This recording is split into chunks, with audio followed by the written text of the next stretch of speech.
The grand chamber floated in the darkness of space like a jewel suspended in an ocean of stars. The massive structure orbited a neutron star at the very heart of what the galaxy's civilized species called the core worlds. Inside the chamber sat representatives from 12 different alien species, and each one of them had evolved over millions of years to become masters of diplomacy and peaceful expansion.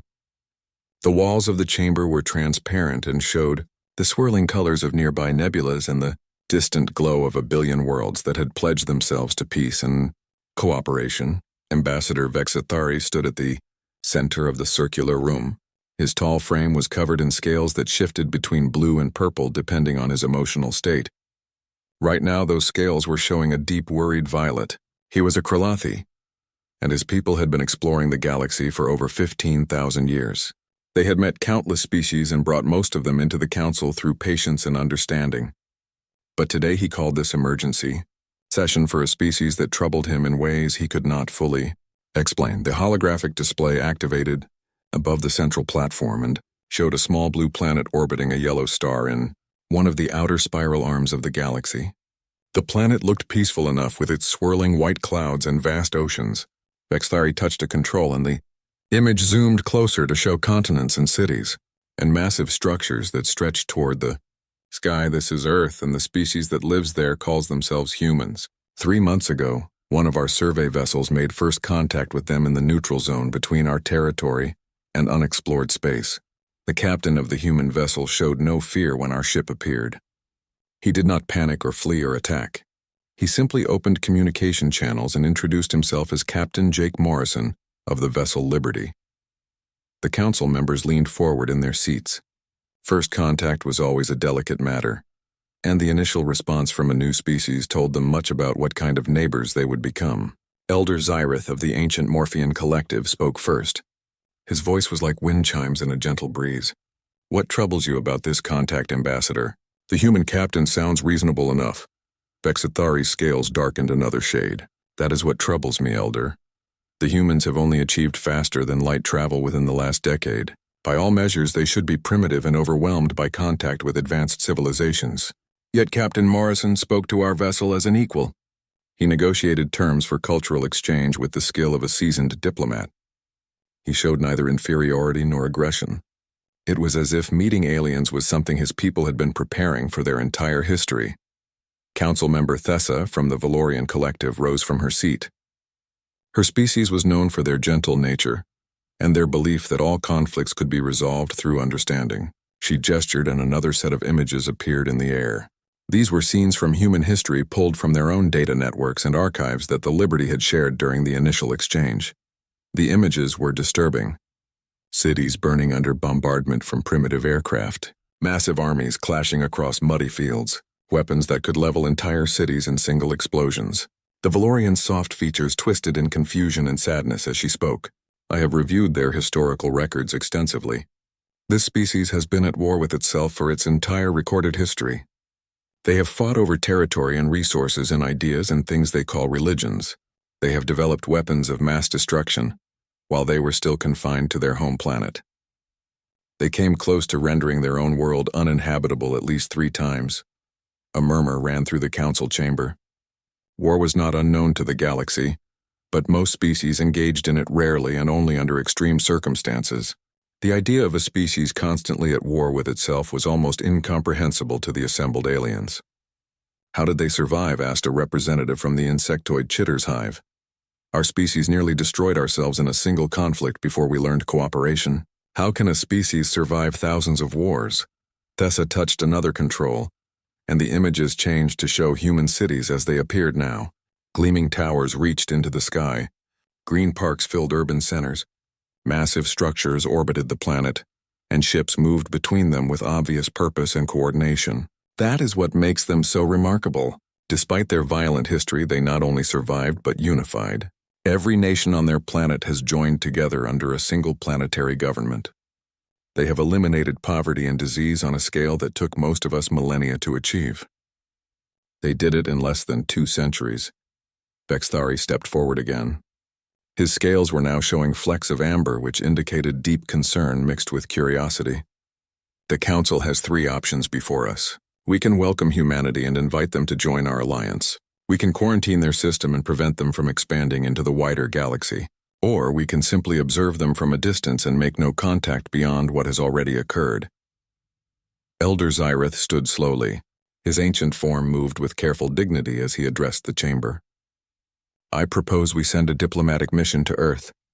We should meet these humans face to face and observe them in their natural environment.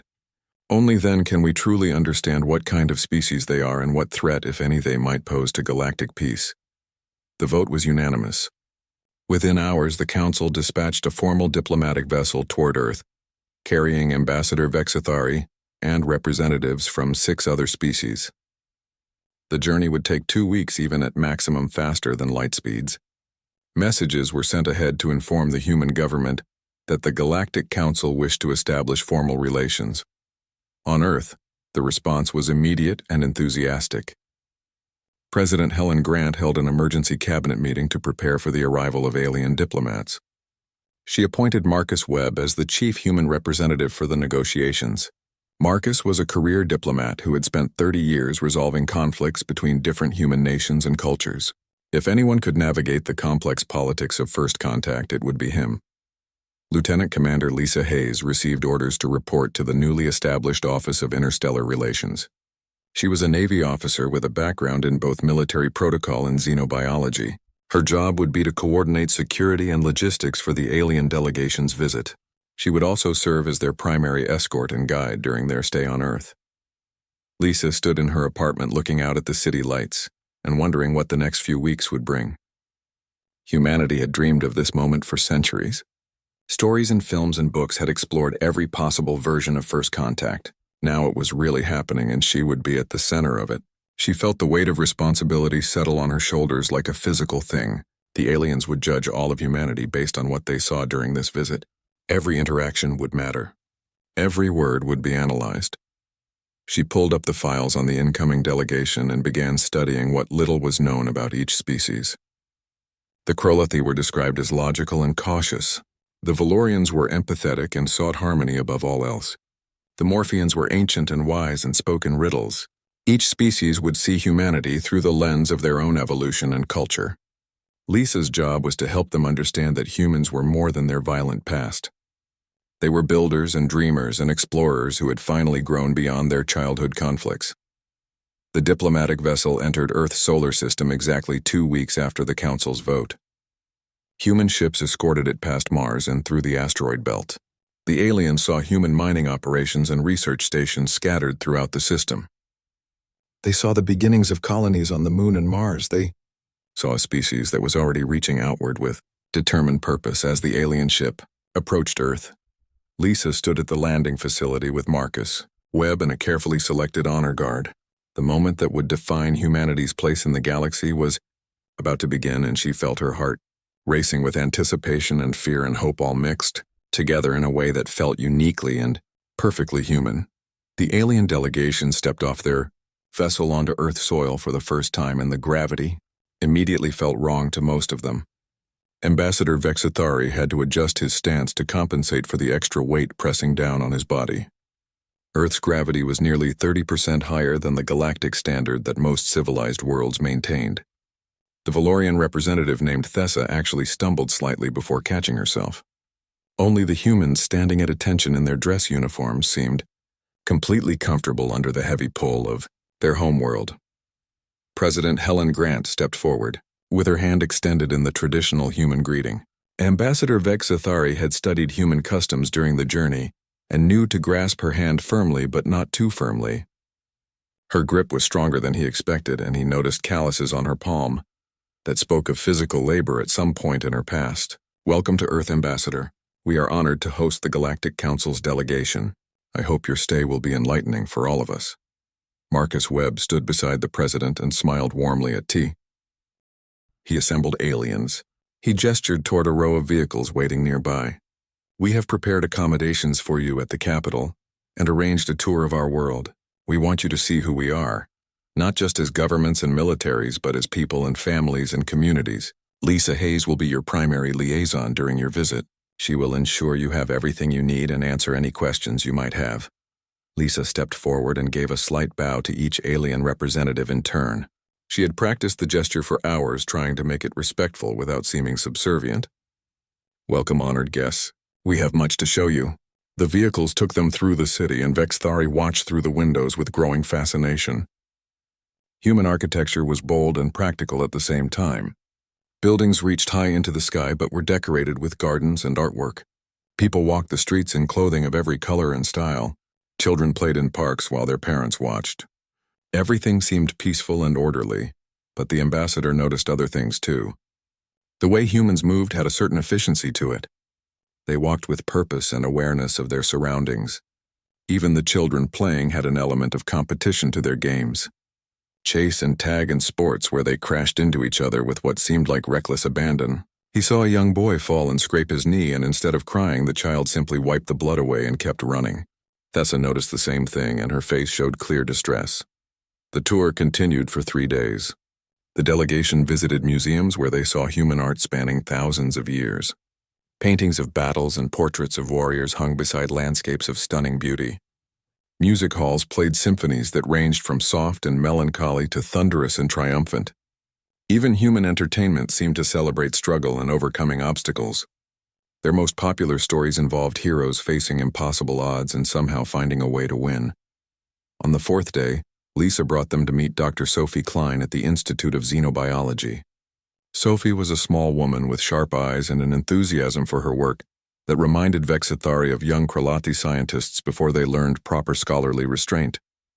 She led the delegation to her laboratory where holographic displays showed Earth's evolutionary history in stunning detail. "Welcome, everyone. I understand you have questions about how humans evolved and why we are the way we are. Let me start by explaining something important. Earth is what we call a high-gravity death world."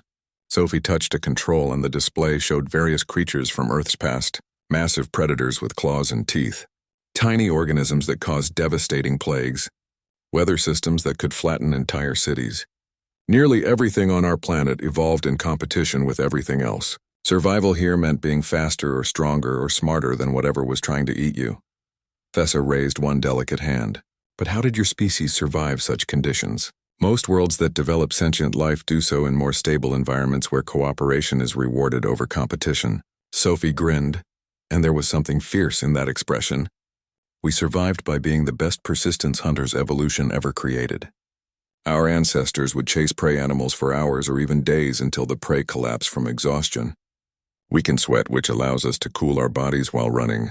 Most predators have to stop and pant. We just keep going. We evolved to outlast everything else." The hologram showed early humans chasing after a large animal across an open plain.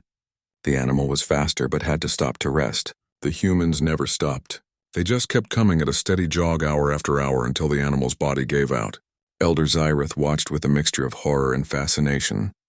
"Your species hunted by simply refusing to give up. That is a terrifying concept." Sophie nodded, and her expression became more serious. "That trait never left us. When humans decide to do something, we tend to keep trying until we succeed or die. It is in our genetic code. Our bodies produce chemicals like adrenaline that temporarily make us stronger and faster when we are under threat. Our pain tolerance is abnormally high compared to most species. We had to be able to ignore injuries long enough to escape or fight back. Give me a moment and I will show you something." She pulled up medical records and biological data with proper consent forms attached. "This is Katie Burns. She is a soldier in our military. During a training accident, she was shot through the shoulder by mistake. Instead of going into shock, she continued the exercise for 20 more minutes before seeking medical attention. She ran 2 kilometers and completed her objectives while bleeding. When asked why she did not stop immediately, she said she wanted to finish what she started. Our medical staff was amazed, but for Katie it seemed like the natural thing to do. The alien delegation stood in shocked silence. Thessa finally spoke in a voice barely above a whisper. "That should not be medically possible. The pain alone should have incapacitated her." Sophie shrugged. "Human pain tolerance evolved to keep us alive long enough to reach safety. In ancient times, stopping to nurse a wound meant death. Better to keep moving and deal with the injury later. We still carry that trait." The next day, Marcus Webb arranged for a demonstration at a military base outside the city. Colonel Ryan Phillips met them at the gate wearing a crisp uniform and carrying himself with obvious military bearing. He saluted the president and nodded respectfully to the alien guests. Madam President, honored visitors, today we will demonstrate some of our defensive capabilities. Please understand this is a modest display meant only to show you that Earth can defend itself if necessary. What followed was anything but modest by galactic standards. Human soldiers moved through obstacle courses with speed and precision that seemed impossible under Earth's heavy gravity. They fired weapons that would have been classified as war crimes by Council standards due to their devastating efficiency. Armored vehicles rolled across rough terrain while launching projectiles that struck targets kilometers away with perfect accuracy. Aircraft screamed overhead, breaking the sound barrier and leaving thunder in their wake. But what disturbed the aliens most was not the weapons themselves, but the humans using them. These soldiers showed no hesitation or fear. They moved as a coordinated unit, with each person trusting the others with their lives. When one soldier fell during an exercise, two others immediately moved to cover him, while a third provided medical attention. It was cooperation born from conflict, and it was beautiful and terrible at the same time. Vexthari watched a young woman no older than 20 standard years field strip and reassemble a weapon in under a minute while blindfolded. He watched soldiers sprint up a hill carrying equipment that weighed nearly as much as they did. He watched close-quarters combat training where humans grappled and struck each other with controlled violence that would seriously injure most species. These were not warriors who learned to fight. These were hunters who learned to work together. That evening, Ambassador Vexthari sat in his quarters and compiled his report for the Council. His scales shifted through colors of deep concern and reluctant admiration. He wrote about human evolution and their death world and their refusal to give up no matter the circumstances. He wrote about their art and music and the way even their entertainment celebrated struggle. He wrote about soldiers who could ignore pain and keep fighting, and a species that seemed to thrive under pressure. The report ended with a single question that would haunt the Council for weeks to come. If humans are this formidable after barely 10 years in space, what will they become after 100 years or 1,000? And most importantly, can the galaxy afford to make enemies of a species that evolved to never give up and never stop coming? The colony ship Pioneer drifted through space at sublight speeds while its crew prepared for the jump to faster-than-light travel. Captain Danny Wright sat in the command chair and reviewed the navigation charts one more time. 300 civilians filled the cargo sections of his ship, and all of them were families hoping to start fresh on a new world far from Earth. Engineers and farmers and teachers and doctors, all willing to spend years in space to build something new. Danny had served in the Earth Navy for 15 years before retiring to lead colony missions, and he took his responsibility for these people seriously. The destination was a planet they had named New Haven, in a system 12 light years from Earth. The world had breathable air and liquid water, and soil that could support Earth crops. Automated probes had surveyed it 3 years ago and found no signs of intelligent life. According to Galactic Council regulations, the system was open territory that any species could claim through settlement. Danny planned to establish humanity's first extrasolar colony and prove that humans could be good neighbors in the galaxy. Navigation Officer Claire Stone called out from her station. "Captain, we are receiving a transmission. Unknown vessel approaching from Galactic North. They are hailing us on standard frequencies." Danny straightened in his chair and felt his old military training kick in automatically. "Put it through, Claire. Let us see who wants to talk." The view screen flickered and showed the bridge of an alien vessel. The creature that appeared was unlike any species Danny had seen in the Council databases. It had 4 arms covered in thick gray skin and eyes that glowed with an orange light. When it spoke, the translation software struggled to keep up with the aggressive tone. "Human vessel, you have entered territory claimed by the Kresh Dominion. Turn back immediately or face the consequences." Danny kept his voice calm and professional. "This is Captain Danny Wright of the Earth colony ship Pioneer. According to Galactic Council records, this system is unclaimed and open to settlement. We mean no harm to anyone. We are simply peaceful colonists looking for a new home." The Kresh captain bared teeth that looked designed for tearing meat. "The Council does not rule here, human. This space belongs to the Kresh. You have 1 hour to reverse course." The transmission ended abruptly. Danny immediately opened channels back to Earth and sent a priority message describing the situation. Then he called his senior staff together in the conference room. Chief Engineer Martin Blake was the first to speak. "Captain, we are a colony ship, not a warship. We have no weapons beyond basic hull defense lasers. If they attack, we cannot fight back. Danny nodded grimly. I know, Martin. But we also cannot abandon our claim to New Haven. We have 300 people on board who sold everything they owned to make this journey. We came in good faith and followed all the rules. We are not turning back because some aggressive species decides they own space they never bothered to survey. Medical Officer Karen Lee looked worried. What if they fire on us? We have families on board, children. Before Danny could answer, the Pioneer shook violently. Alarms blared across the ship as systems reported damage. Claire's voice was tight with controlled panic. Captain, they fired on us. Warning shot across our bow, but close enough to damage our port shield generator. Danny gripped the armrests of his chair hard enough to hurt. Damage report. Martin was already pulling up data on his tablet. Shield generator is offline. Hull breach on deck 7, but emergency bulkheads contained it. No casualties reported yet. The crash ship moved closer and fired again. This time the shot was not a warning. The energy beam struck the Pioneer's engine section and tore through the unshielded hull like paper. 17 colonists died instantly when the beam vaporized the section of corridor they were walking through. Among them were 2 children, heading to the recreation area, and a young couple who had been married just before the ship launched from Earth. Danny felt rage surge through him like a physical force, but he pushed it down and focused on saving his ship. All hands brace for emergency maneuvers. Engineering, get those engines back online. Communications, send a distress signal on all frequencies. Tell them the crash attacked without provocation, and we have civilian casualties. His crew moved with trained efficiency, even though most of them were civilians themselves. The Pioneer was never designed for combat, but it could still run if they could get the engines working. The distress signal reached Earth in just under 4 hours, traveling through the relay network that humanity had established. Admiral Patricia Gomez was in a meeting when the alert came through. She read the message twice to make sure she understood it correctly. Then she stood, and her voice carried the kind of authority that made people move instantly. Get me the Joint Chiefs immediately. Spin up the Valiant, the Ranger, and the Defiant. Load them for combat operations. We have human civilians under attack, and I want a fleet at that location within 48 hours. Her staff stared at her in shock. Admiral, that system is at the edge of our patrol range. A combat jump will strain the engines, and we would be operating far from support. Are you certain we should respond with military force? Patricia fixed him with a look that could have melted steel. A hostile alien species just fired on unarmed colonists and killed 17 people, including children. They attacked without provocation and refused peaceful communication. If we do not respond immediately and with overwhelming force, every species in the galaxy will think they can murder humans without consequence. Get those ships moving now. Within 6 hours, 3 human warships jumped to faster-than-light speeds.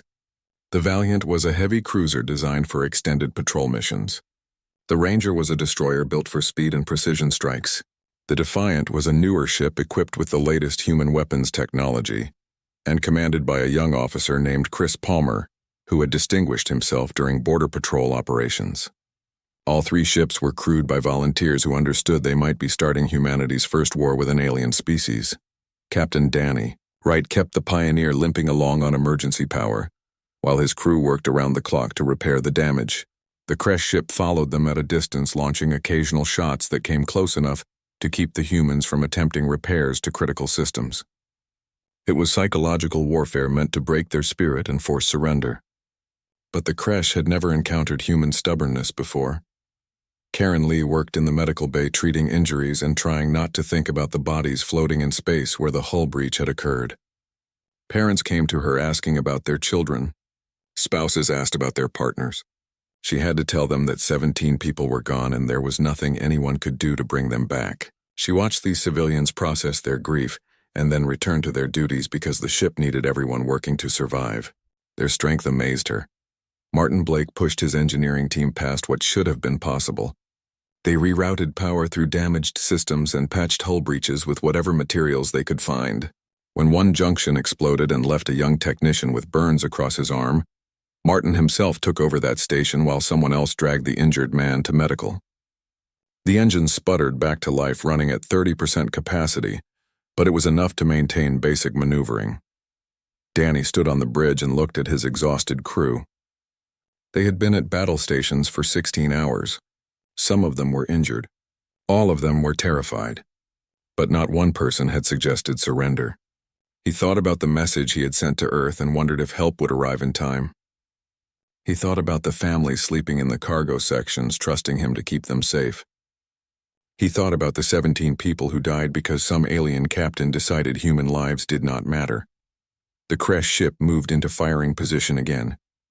Danny prepared to order evasive maneuvers even though he knew the colony ship could not outrun a warship. Then Claire shouted from her station with something like joy in her voice. Captain, multiple faster than light signatures detected. 3 ships dropping out of hyperspace at the edge of the system. Transponders identify them as the Valiant, the Ranger, and the Defiant. The cavalry has arrived, sir. Danny felt relief wash over him so intensely he had to grip his chair to stay steady. Open a channel to the Valiant. Let us let our people know we are still alive. The view screen showed Commander Chris Palmer sitting in the captain's chair of the Defiant, looking calm and professional. Captain Wright, this is Commander Palmer. We received your distress call. Please transmit your status and stand by. The United Earth Fleet is here, and we are taking over this situation. The 3 human warships spread out in a combat formation that the Kresh captain recognized from military databases. These were not explorers or merchants. These were dedicated military vessels crewed by trained warriors. The lead ship transmitted a message on all frequencies, and the voice that spoke carried cold authority. This is Commander Chris Palmer of the United Earth Fleet. The Kresh vessel has committed an act of war by firing on unarmed civilians. You have one opportunity to power down your weapons and prepare to be boarded. Failure to comply will result in your immediate destruction. You have 60 seconds to decide. The Kresh captain made his choice in 30 seconds instead of 60, and that choice was to open fire on the human warships. Energy beams lanced through space toward the Defiant, but Commander Chris Palmer had expected exactly that response. His ship rolled hard to port while returning fire with weapons that made the Kresh attack look like children throwing stones. The battle that followed would be studied in military academies across the galaxy for generations to come. The human ships moved in ways that should have been impossible. They pulled maneuvers that generated gravitational forces strong enough to kill most species through sheer acceleration. But human pilots trained under Earth's heavy gravity, and their bodies were built to withstand punishment. When the Defiant spun on its axis and fired its main batteries while traveling at a speed that made targeting nearly impossible, the Kresh captain realized he had made a terrible mistake. The Ranger came in low and fast, targeting the Kresh ship's engine section with precision that spoke of hundreds of hours of combat drills. The Valiant provided covering fire while coordinating the attack through communication systems that updated faster than most species could process information. The 3 human ships fought as a single, coordinated unit, and their tactics were aggressive in ways that galactic military doctrine considered reckless.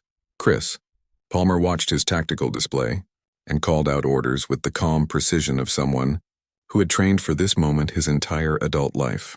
Weapons officer, target their shield generators. Navigation, bring us a round for another pass. Communications, inform the other Kresh vessels that they can surrender or join their friend. Make sure they understand we are not bluffing. 2 more Kresh warships had been holding position near the edge of the system, and now they moved to support their fellow captain. That brought the odds to 3 against 3, which the Kresh considered favorable, since their ships were slightly larger. But size meant nothing when facing an enemy who fought with a level of intensity that bordered on suicidal. The human ships did not try to minimize damage or preserve their vessels for future battles. They fought as if every engagement might be their last, and winning was the only acceptable outcome. The Kresh ship that had attacked the Pioneer took a direct hit to its bridge section. The explosion was visible across thousands of kilometers. Secondary explosions rippled through the vessel as its containment systems failed. Within 90 seconds, the ship was a drifting hulk with life support failing, and most of its crew dead or dying. The 2 remaining Kresh vessels attempted to retreat, but human ships were faster, and their weapons had longer effective range than anyone expected. The second Kresh ship lost its engines to a barrage from the Ranger. The 3rd ship managed to disable the Defiant's port weapons array before the Valiant caught it in a crossfire that left it crippled and venting atmosphere. The entire battle lasted 11 minutes from first shot to final surrender. 3 Kresh warships were destroyed or disabled. The human ships had moderate damage but reported 0 casualties among their crews. Commander Palmer transmitted orders to send rescue teams to the disabled Kresh vessels. Medical teams would treat the wounded and prisoners would be taken into custody. Then he opened a channel to the Pioneer. "Captain Wright, you are clear to continue to your destination. The Valiant will escort you to New Haven and establish a defensive perimeter until reinforcements arrive. We will make sure no one threatens your colony again." Danny Wright felt emotions he could not name, watching the human warships hold position around his damaged colony ship. Relief and pride and grief all mixed together. He thought about the 17 people who died and knew their sacrifice would not be forgotten. The first human colonists to die in space would have monuments built in their honor. But more importantly, they would have a colony that survived, because Earth sent its warriors to protect those who could not protect themselves.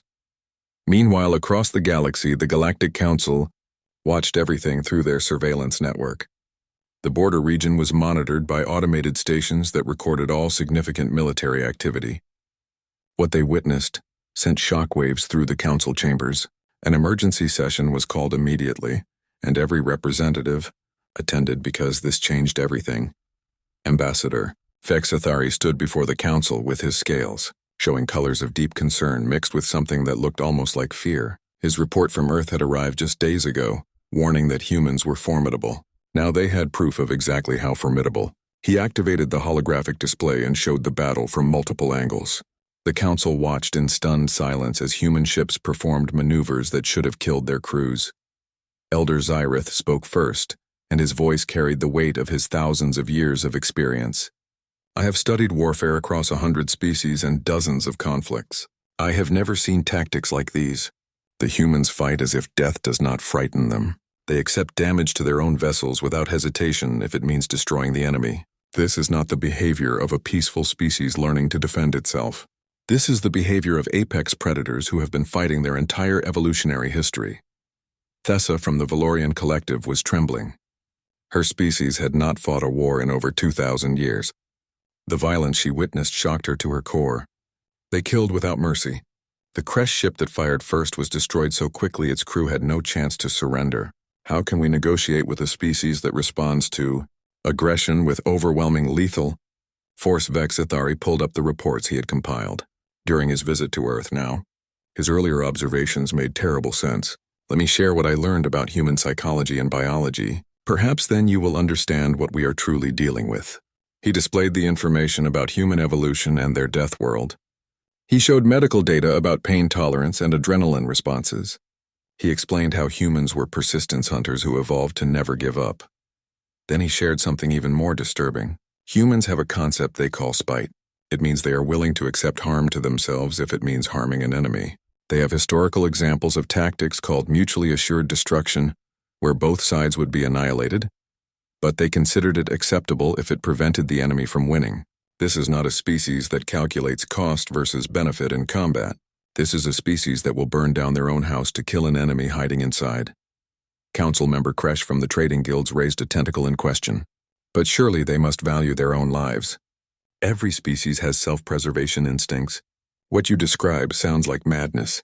Vexthari's scales darkened to nearly black. That is what makes them so dangerous. They do value life, which is why they unified their planet and eliminated poverty and disease. But when someone threatens their people, they respond with a level of violence that seems contradictory to their peaceful achievements. It is as if they have two modes of existence: peace, where they build and create and cooperate, and war, where they become something entirely different. He pulled up more data from the battle. Notice how quickly they mobilized. The attack on the Pioneer happened, and within 48 hours, Earth had 3 warships at the location. They crossed dozens of light years to defend civilians they had never met. Their response time suggests they maintain a constant state of military readiness, even while pursuing peaceful expansion. They are always prepared for war, even when seeking peace. Elder Zyrith asked the question everyone was thinking. What do we do about them? We cannot allow a species this aggressive to expand unchecked through the galaxy, but we also cannot quarantine them without appearing hostile ourselves. And based on what we just witnessed, I do not believe any council fleet could enforce a quarantine, even if we tried. Vexthari had been thinking about this question for weeks. I believe we have only one option. We invite them to join the council as provisional members. We give them diplomatic rights and treat them as equals. We show them that cooperation benefits everyone. because the alternative is making them our enemies, and I do not think the galaxy would survive a war with humanity. They are too stubborn to surrender and too creative to be predicted. They would find ways to fight us that we cannot even imagine. The council chamber erupted in debate. Some representatives argued for isolation. Others demanded military action to contain the human threat before it grew stronger. The Kresh ambassador, who had arrived just hours earlier, stood and demanded justice for the ships humanity destroyed. But his voice carried little weight after his people had fired first on unarmed civilians. After 6 hours of debate, Elder Zyrith called for a vote. The motion was simple. Invite humanity to join the Galactic Council, with full diplomatic rights and provisional membership status. Establish embassies and cultural exchanges. Integrate them into galactic society before they become isolated and potentially hostile. The vote was close, but it passed with a 2/3 majority. Ambassador Vexithari received his new assignment: return to Earth and offer humanity a place among the stars. But do so carefully and with respect, because the galaxy had just learned an important lesson. Humans were not helpless primitives to be patronized or threatened. They were warriors who chose peace not from weakness but from strength, and making enemies of such a species would be the last mistake anyone ever made. 3 months passed since the battle at the border, and the galaxy had changed in ways both subtle and profound. Ships from dozens of species now gave human vessels a wide berth in neutral space. Pirates who once preyed on isolated traders suddenly found other routes to travel when they heard Earth had established patrol zones. The mere presence of humanity in the galaxy had shifted the balance of power without a single additional shot being fired. The Galactic Council chamber looked the same as it always had, with its transparent walls showing the cosmos beyond and its circular arrangement of seats representing the unity of civilized species. But today a new seat had been added to the circle, and Representative Ellen Price sat in it wearing the formal uniform of Earth's diplomatic corps. She was a former Marine who had served in combat zones before transitioning to diplomatic work, and that combination of experiences made her perfect for representing humanity to the galaxy. Ambassador Vexthari called the session to order, and his scales showed colors of cautious optimism. Today we formally welcome humanity to the Galactic Council as provisional members. Representative Price has submitted Earth's application for full membership, along with documentation of their governmental systems, military capabilities, and intentions, HFY, or galactic expansion. The floor is now open for discussion. Ellen stood and addressed the council with confidence that came from knowing exactly who and what she represented. Honored members of the Galactic Council, Earth thanks you for this opportunity. We come before you not as conquerors seeking dominance, but as neighbors hoping to build lasting friendships. We acknowledge our violent history. We do not hide from it or make excuses for it. Our species learned hard lessons through conflict and suffering. We learned that cooperation achieves more than competition. We learned that peace is worth fighting for, and we learned that strength without wisdom leads only to destruction. She paused and let her words sink in before continuing. We offer the Council our friendship and our protection. Where we establish colonies, we will defend not just human settlements, but any peaceful species in the region. Our military will serve as peacekeepers in disputed territories if the Council requests our assistance. We will share our technology in areas that benefit all species. In return, we ask only for the same rights and respect afforded to any member species. Elder Zyrith studied the human representative with eyes that had seen civilizations rise and fall across millennia. Your words are diplomatic and well-chosen, Representative Price, but words are easy. How can we trust that humanity will honor these commitments when your history shows a species prone to aggression and conflict? Ellen smiled, and there was steel in that expression. Elder, you are correct that our history is violent, but that same history shows we keep our promises even at great cost to ourselves. When humans give our word, we consider it sacred. Betraying an oath is one of the worst crimes in our culture. We will honor our commitments because that is who we have chosen to be. The debate lasted for hours as various council members raised concerns and asked questions. The Valorians worried about human military presence in peaceful sectors. The trading guilds wanted guarantees about fair commerce. Smaller species feared being overshadowed by humanity's rapid expansion. Ellen answered each concern with patience and specificity. She provided data about Earth's internal security systems. She shared projections for colony expansion that showed restraint and planning. She offered to establish joint training programs where human military personnel could teach defensive tactics to other species. Finally, the vote was called. By a margin of 9-3, the Council accepted humanity as provisional members with a pathway to full membership after 5 years of demonstrated cooperation. Ellen felt relief and pride wash over her as she thanked the Council for their trust. The session ended and representatives from various species approached her to discuss embassy locations and cultural exchange programs.